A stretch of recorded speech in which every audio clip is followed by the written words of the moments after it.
నమస్కారం, ఘంటారావుకు స్వాగతం. ముందుగా ప్రధానాంశాలు. తెలంగాణలో పార్టీ మారిన ఎమ్మెల్యేల అనర్హతపై సుప్రీంకోర్టు తీర్పు. 3 నెలలకు మించకుండా నిర్ణయం తీసుకోవాలని స్పీకర్కు సూచన. ఆపరేషన్ సింధూర్పై అమిత్ షా, జైశంకర్ ప్రసంగాలు అసాధారణం. జాతీయ భద్రతా తీవ్రవాదంపై పోరును విఫలంగా చెప్పారని ప్రధాని ప్రశంసలు. రష్యాతో భారత్ ఎలాంటి ఒప్పందం చేసుకున్నా లెక్క చేయనన్న ట్రంప్. 2 దేశాలు తమ ఆర్థిక వ్యవస్థలను దిగజార్చుకుంటున్నాయని వ్యాఖ్య.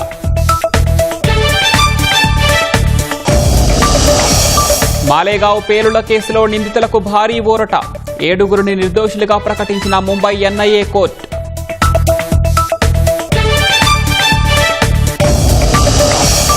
ప్రకృతి సాగులో దివ్యాంగురాలి గెలుపు పాఠాలు.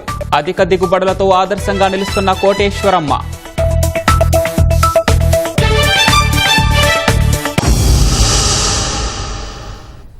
తెలంగాణలో పార్టీ మారిన ఎమ్మెల్యేల అనర్హత వేటు పిటిషన్పై సుప్రీంకోర్టు కీలక తీర్పు వెలువరించింది.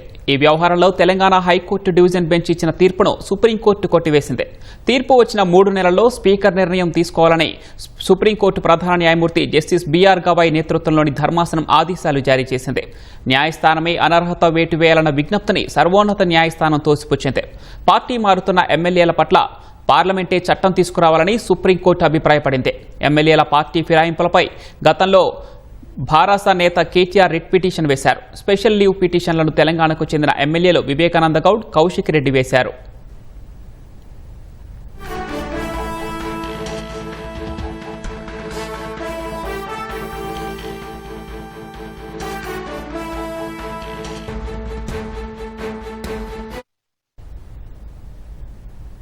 మాలేగావ్ బాంబు పేలుళ్ల కేసులో 7గురు నిందితులను ముంబైలోని ఎన్ఐఏ కోర్టు నిర్దోషులుగా తేల్చింది. మాజీ ఎంపీ సాధ్వి ప్రజ్ఞా సింగ్ సహా మిగిలిన నిందితులు నేరం చేశారని చెప్పేందుకు ఎలాంటి ఆధారాలు లేవని వెల్లడించింది. మాలేగావ్లో బైకులోనే బాంబు పెట్టినట్లు ఎన్ఐఏ నిరూపించలేకపోయిందని న్యాయస్థానం పేర్కొంది. మాజీ సాధ్వి ప్రజ్ఞా సింగ్కు సొంత బైక్ ఉన్నట్లు ఆధారాలు లేవని న్యాయస్థానం పేర్కొంది. మరో నిందితుడు కర్నల్ ప్రసాద్ పురోహిత్ ఇంట్లో ఆర్టీఎక్స్ ఉన్నట్లు ఆధారాలు లేవని వివరించింది. ఘటనా స్థలం నుంచి వేలిముద్రలు, డిఎన్ఏ నమూనాలను సేకరించలేదని తెలిపింది. నిందితుల మధ్య సమావేశాలు జరిగినట్లు, కుట్ర పన్నినట్లు దర్యాప్తు సంస్థ నిరూపించలేకపోయిందని పేర్కొంది. ఈ కేసులో తీవ్రవాద నిరోధక చట్టం చేర్చడానికి వీల్లేదని, అది చెల్లదని తీర్పులో స్పష్టం చేసింది.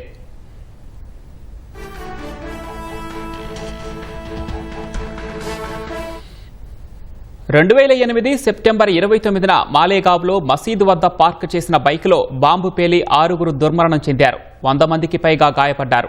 ఈ కేసులో బీజేపీ నాయకురాలు, మాజీ MP Pragya Singh Thakur, lieutenant colonel Prasad Purohit, retired major Ramesh Upadhyay, Ajay రాహిర్కర్, Sudhakar Dwivedi, Sudhakar Chaturvedi, Sameer Kulkarni నిందితులుగా ఉన్నారు. 17 సంవత్సరాల తర్వాత ఈ కేసులో తీర్పు వెలువరించిన ఎన్ఐఏ ప్రత్యేక కోర్టు నిందితులు అందరినీ నిర్దోషులుగా ప్రకటించింది. ఈ కేసులో 2018లో ప్రారంభమైన విచారణ 2025 ఏప్రిల్ 19న ముగియగా ఆ రోజే తీర్పును రిజర్వ్ చేసిన న్యాయస్థానం నేడు వెలువరించింది.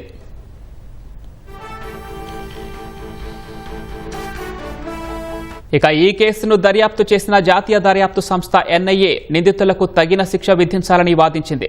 ముస్లిం జనాభా గణనీయంగా ఉన్న మాలేగావ్లో ఈ పేలుడు ద్వారా ముస్లిం సమాజంలోని ఒక వర్గాన్ని భయభ్రాంతులకు గురి చేయడానికి ప్రయత్నించారని ఎన్ఐఏ ఆరోపించింది.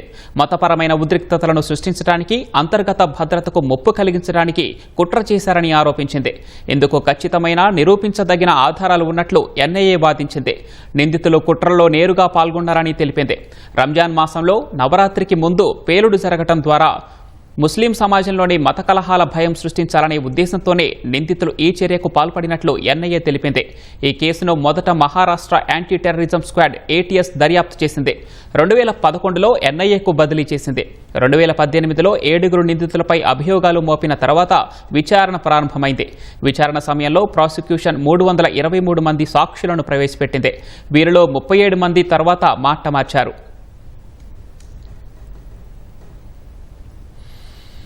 ఆపరేషన్ సింధూర్పై చర్చ సందర్భంగా రాజ్యసభలో కేంద్ర హోంమంత్రి అమిత్ షా చేసిన ప్రసంగంపై ప్రధాని నరేంద్ర మోదీ ప్రశంసలు కురిపించారు.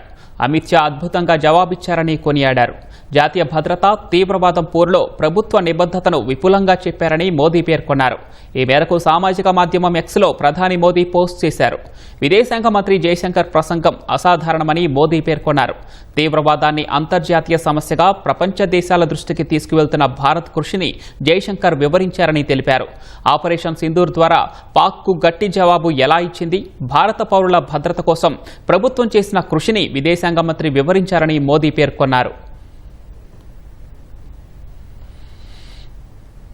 భారత్ నుంచి చేసుకునే దిగుమతులపై 25% సుంకం ప్రకటించిన అమెరికా అధ్యక్షుడు డొనాల్డ్ ట్రంప్ మరోసారి విమర్శలు చేశారు.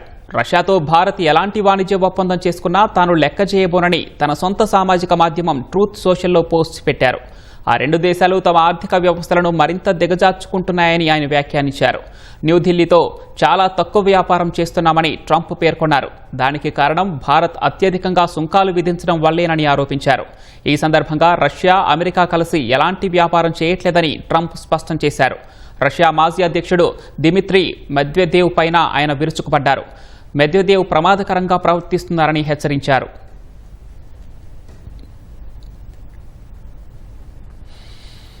భారత్పై 25% సుంకాలు విధించిన అమెరికా మన దేశానికి చెందిన చమురు సంస్థలపైన ఆంక్షలు విధించింది.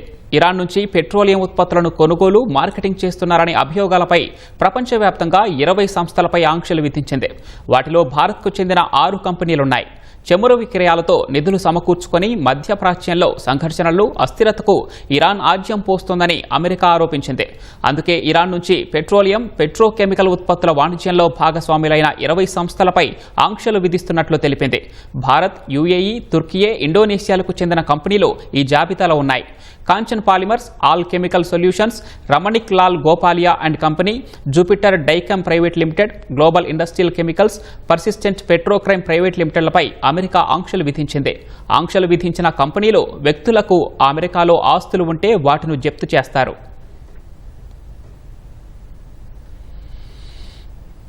వైసీపీ ప్రభుత్వంలో ప్రజల నుంచి ముక్కుపిండి వసూలు చేసిన చెత్త పన్నుని కూటమి సర్కారు అధికారంలోకి రాగానే రద్దు చేసింది. అయితే ఈ ఆదేశాలను కడప నగరపాలక సంస్థ అధికారులు మేనమేషాలు లెక్కిస్తున్నారు. ప్రభుత్వ ఆదేశాలను తుంగలో తొక్కి అనధికారికంగా వాణిజ్య సముదాయాలు, ఆసుపత్రులు, హోటళ్ల నుంచి చెత్త పన్ను వసూలు చేస్తున్నారు. పోనీ ఆ నిధులను ఖజానాకు జమ చేశారా అంటే అదీ లేదు. సొంత జేబుల్లోకి వేసుకున్నట్లు తెలుస్తోంది. 14 నెలల కాలంలో ఏకంగా 3 కోట్ల రూపాయలకు పైగానే సిబ్బంది బొక్కేశారనే అభియోగాలున్నాయి. దీంతో చర్యలకు ఉపక్రమించిన కమిషనర్ మనోజ్ రెడ్డి శానిటైజేషన్ బాధ్యతలు చూస్తున్న ప్రజారోగ్య అధికారి చంద్రశేఖర్ని ప్రభుత్వానికి సరెండర్ చేశారు. 2 శానిటేషన్ సెక్రటరీలు, ఓ మేస్త్రిని సస్పెండ్ చేశారు. 3 పొరుగు సేవల సిబ్బంది విధుల నుంచి తొలగించారు. మరికొంతమంది సిబ్బందిపై విచారణ సాగుతోంది. దీనికోసం చెత్త పన్ను అక్రమంగా వసూలు చేయడంపై విచారణకు 45 మందితో కమిటీ వేశారు. వివిధ కేసుల్లో రిమాండ్ ఖైదీగా నెల్లూరు జైలులో ఉన్న మాజీ మంత్రి కాకాని గోవర్ధన్ రెడ్డితో వైసీపీ అధినేత జగన్ ములాఖత్ అయ్యారు. హెలికాప్టర్లో నెల్లూరు చేరుకున్న జగన్ హెలీప్యాడ్ నుంచి రోడ్డు మార్గంలో జైలు వద్దకు చేరుకున్నారు. జైలు లోపలికి 3 మాత్రమే పోలీసులు అనుమతించారు. కాకానితో ములాఖత్ అనంతరం జగన్ నల్లపురెడ్డి ప్రసన్నకుమార్ రెడ్డి ఇంటికి వెళ్లారు. ఇటీవల జగన్ పర్యటనలో జన సమీకరణ, వైసీపీ శ్రేణుల అత్యుత్సాహం వల్ల సామాన్యులు పడిన ఇబ్బందులు దృష్టిలో ఉంచుకొని పోలీసులు వైసీపీ కార్యకర్తలను ఎక్కడికక్కడ కట్టడి చేశారు. జగన్ కాన్వాయ్ వెళ్లే మార్గంలో రోడ్డును క్లియర్ చేసేందుకు గుమిగూడిన వైసీపీ శ్రేణులను పోలీసులు చెదరగొట్టారు. కార్యకర్తలను ఎందుకు నిలువరిస్తున్నారంటూ ప్రసన్నకుమార్ రెడ్డి పోలీసులతో వాగ్వాదానికి దిగారు. నెల్లూరు R&B అతిథి గృహం వద్ద బైఠాయించి నిరసన తెలిపారు. తుంగభద్ర జలాశయానికి వరద ప్రవాహం క్రమంగా తగ్గుతోంది. ప్రస్తుతం జలాశయానికి 52,878 క్యూసెక్లు చేరుతుండగా 51,317 క్యూసెక్లు నదికి విడుదల చేస్తున్నారు. తుంగభద్ర పూర్తిస్థాయి నీటి నిల్వ సామర్థ్యం 105 టీఎంసీలు కాగా గేట్ల సమస్య కారణంగా ఈ ఏడాది 80 టీఎంసీలే నిల్వ చేస్తున్నారు. ప్రస్తుతం జలాశయం నీటి నిల్వ 75.93 టీఎంసీలుగా ఉంది.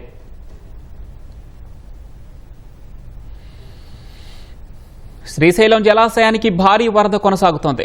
జూరాల, సుంకేసుల ప్రాజెక్టుల నుంచి శ్రీశైలంలో 3,06,855 క్యూసెక్లు చేరుతోంది. శ్రీశైలం నుంచి అవుట్ఫ్లో 3,02,502 క్యూసెక్లుగా ఉంది.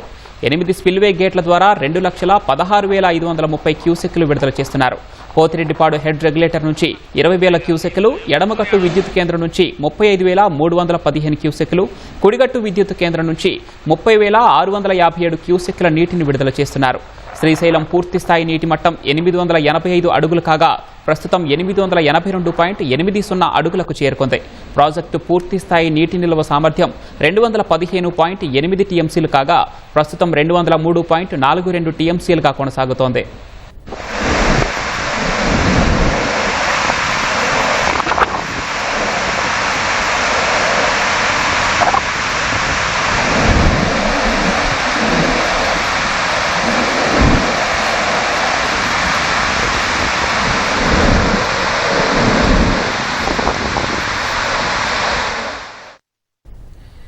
విజయవాడ ప్రకాశం బ్యారేజ్ వద్ద వరద ఉధృతి పెరుగుతోంది. ఎగువ నుంచి బ్యారేజీకి వస్తున్న వరద నీరు 2,65,000 క్యూసెక్కులుగా ఉంది. కృష్ణానది తూర్పు ప్రధాన కాలువ, పశ్చిమ ప్రధాన కాలువ, గుంటూరు ఛానళ్లతో పాటు బ్యారేజీ దిగువకు నీటిని విడుదల చేస్తున్నారు. బ్యారేజీలోని 70 గేట్లను తెరిచారు. 10 గేట్లను 5 అడుగుల మేర, 60 గేట్లను 6 అడుగుల మేర పైకెత్తి నీటిని వదులుతున్నారు. కృష్ణానది పరివాహక ప్రాంత ప్రజలు, లంక గ్రామ ప్రజలు అప్రమత్తంగా ఉండాలని ఎన్టీఆర్ జిల్లా కలెక్టర్ డాక్టర్ జి లక్ష్మీశ విజ్ఞప్తి చేశారు. ఎన్టీఆర్ జిల్లా పరిధిలోని ఇబ్రహీంపట్నం మండలం చిన్నలంకలో కలెక్టర్ పర్యటించి వరద ముంపు పరిస్థితిని పర్యవేక్షించారు. కలెక్టర్ కార్యాలయంలో కంట్రోల్ రూమ్ ఏర్పాటు చేశామన్న ఆయన వరద ముంపు బాధితులు 9154970454 నెంబర్కు సమాచారం ఇవ్వాలని సూచించారు. 24 గంటలు కంట్రోల్ రూమ్ అందుబాటులో ఉంటుందని తెలిపారు. తక్షణం వరద సహాయక చర్యల్లో పాల్గొనేందుకు క్షేత్రస్థాయిలో సమన్వయ శాఖల బృందాలు సిద్ధం చేశారు.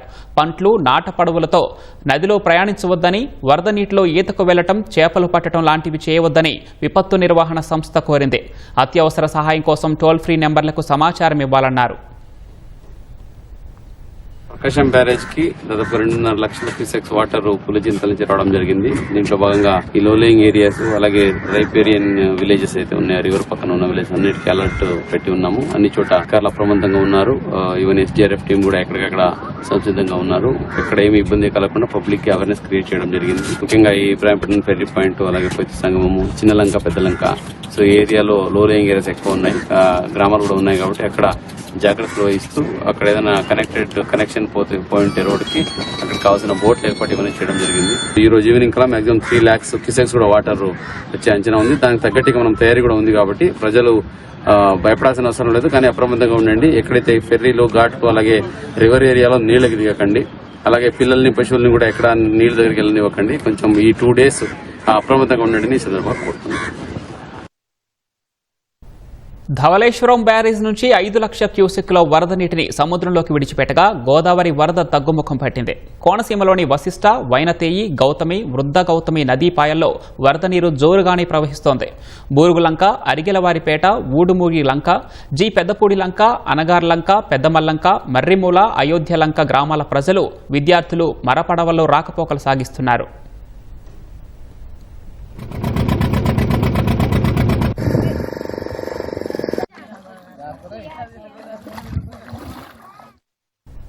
తెలంగాణ ముఖ్యమంత్రి రేవంత్ రెడ్డి తన టీడీపీ పాత మిత్రులతో కాసేపు సరదాగా ముచ్చటించారు. హైదరాబాద్లో AP advocate general Dammalapati Srinivasarao కుమార్తె వివాహ నిశ్చితార్థ వేడుక జరిగింది. ఈ కార్యక్రమానికి రేవంత్ రెడ్డితో పాటు టీడీపీ సీనియర్ నేతలు పయ్యావుల కేశవ్, కొల్లు రవీంద్ర, ధూళిపాల నరేంద్ర, దేవినేని ఉమా తదితరులు హాజరయ్యారు. వీరంతా టీడీపీలో ఉన్నప్పుడు మిత్రులు కావడంతో వేడుక వద్ద కాసేపు సరదాగా గడిపారు. గతకాలపు స్మృతులు గుర్తు చేసుకున్నారు.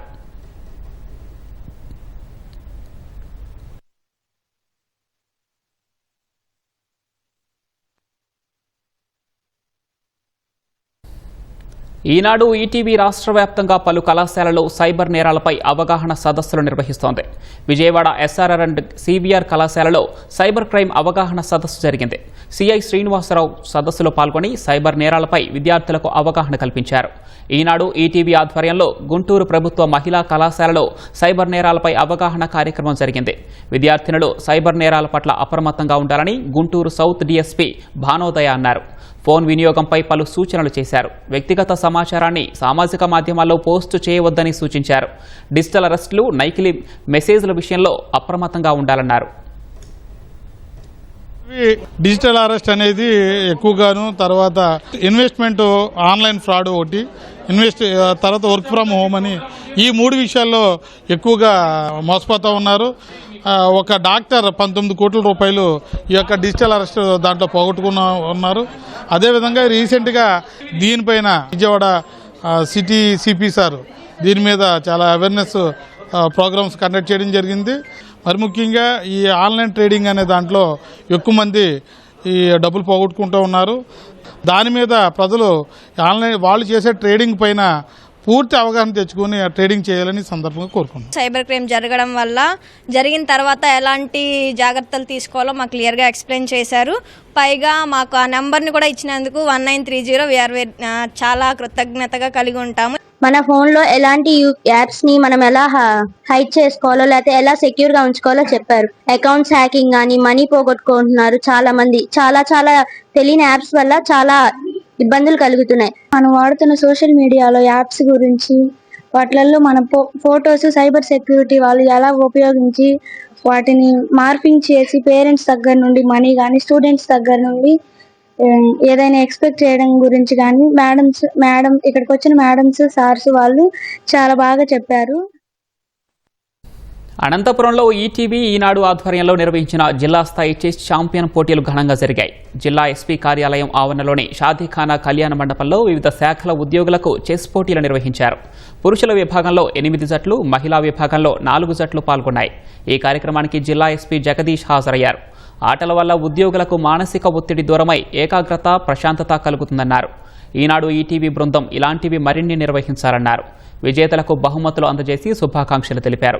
గెలుపొందిన విజేతలు అవకాశాన్ని కల్పించిన ఈటీవీ ఈనాడుకి ప్రత్యేక ధన్యవాదాలు తెలిపారు.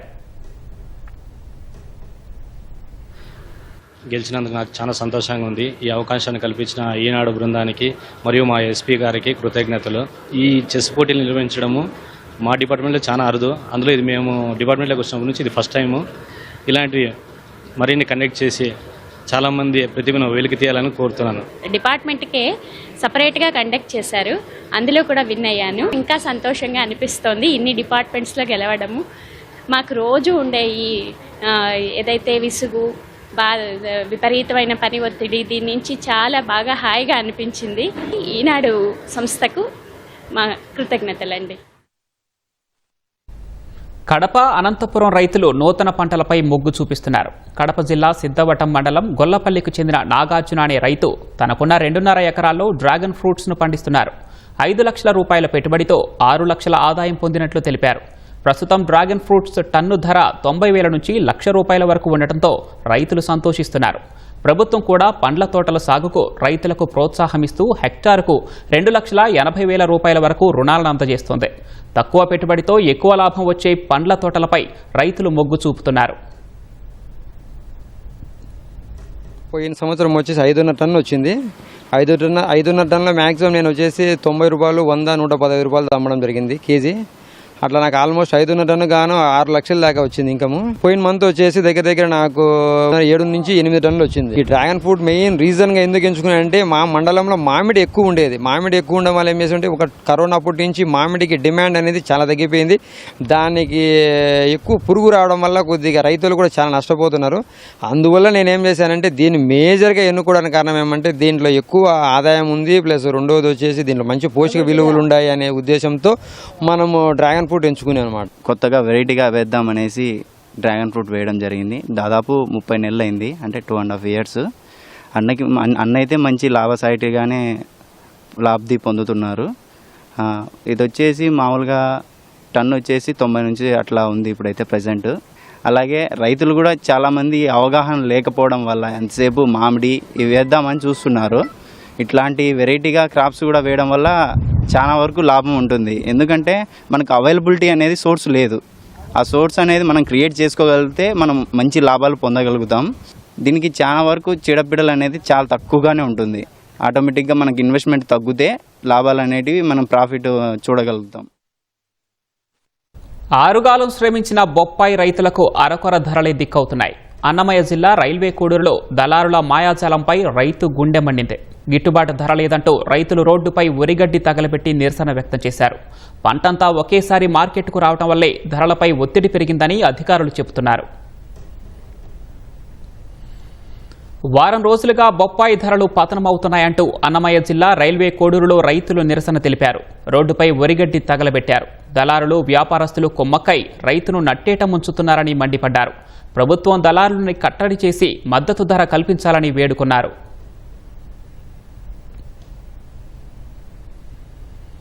నేను 5 ఎకరాలు బొప్పాయి పంట వేసినాను.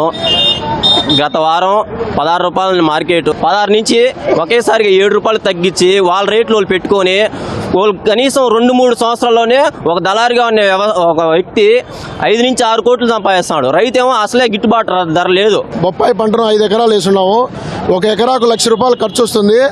ఈడ ధరలేమో గత వారం రోజులు 16 రూపాయలు అన్నారు.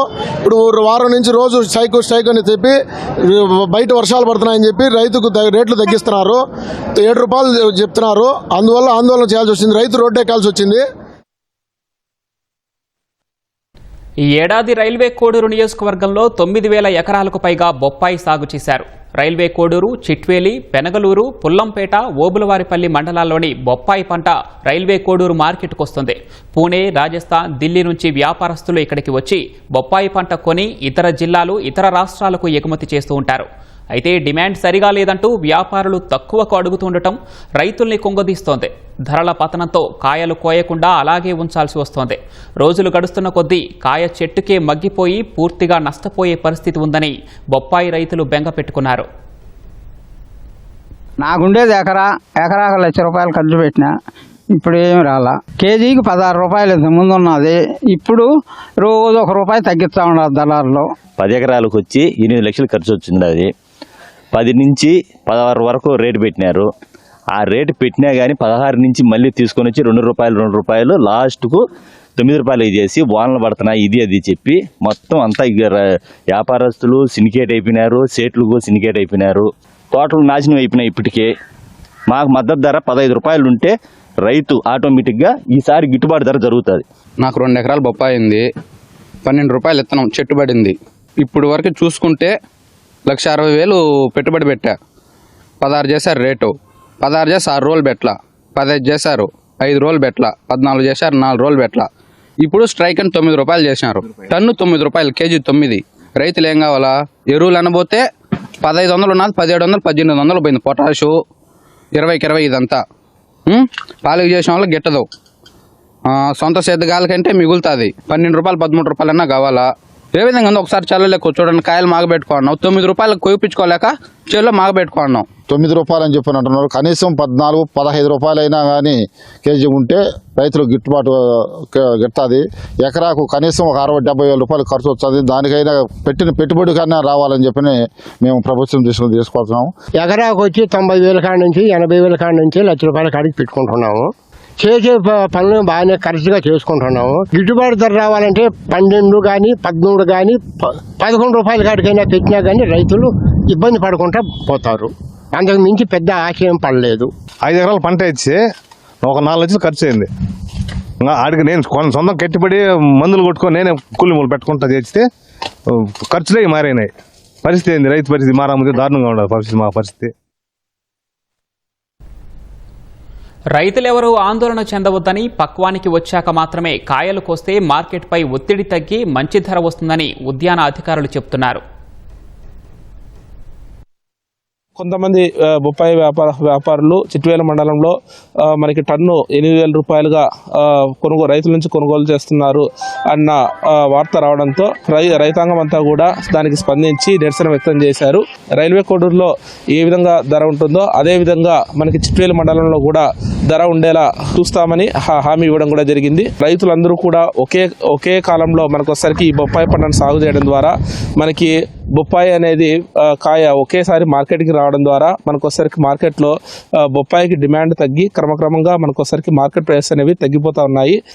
మనకి ధరలు లేవు కదా అని తర్వాత క్రమేపీ ఈ ధరలు క్షీణిస్తాయేమో అని భయంతో మనము పక్వానికి రాకముందే కాయలు కోయడము, దాని ద్వారా మార్కెట్ల మీద ఒత్తిడి తీసుకొని రావడము, ఒకేసారిగా రైతులందరూ కూడా కాయలు కోయడం ద్వారా ఎక్కువ కాయ మార్కెట్లోకి వచ్చేసి తద్వారా మనకొసరికి డిమాండ్ అనేది తగ్గిపోవడము, ఈ విధంగా మనకొసరికి బొప్పాయి ధర పతనం అవ్వకుండా రైతులందరికీ కూడా మేము ఒకసారికి మా ఉద్యాన శాఖ తరఫున సలహాలు సూచనలు అనేది ఇవ్వడం జరిగింది. సాధారణంగా ప్రతి పాఠశాలలో బెంచీలు ఒకదాని వెనుక మరొకటి ఉంటాయి. దీనివల్ల వెనుక బెంచీ మీద కూర్చున్న వారికి పాఠాలు సరిగా అర్థం కావు. దీన్ని గమనించిన బాపట్ల జిల్లా పచ్చూరు మండలం అడుసుమిల్లి జిల్లా పరిషత్ ఉన్నత పాఠశాల ఉపాధ్యాయులు వినూత్న పద్ధతికి శ్రీకారం చుట్టారు. పాఠశాలలో యు ఆకారంలో బెంచీలను ఏర్పాటు చేశారు. దీంతో విద్యార్థులంతా ఉపాధ్యాయుల పాఠాలు శ్రద్ధగా వింటున్నారని చెబుతున్నారు. చివరిలో కూర్చుంటే బోర్డు మీద రాసేది కనపడేది కాదని, ఇప్పుడు ఆ ఇబ్బంది లేదని విద్యార్థులు చెబుతున్నారు.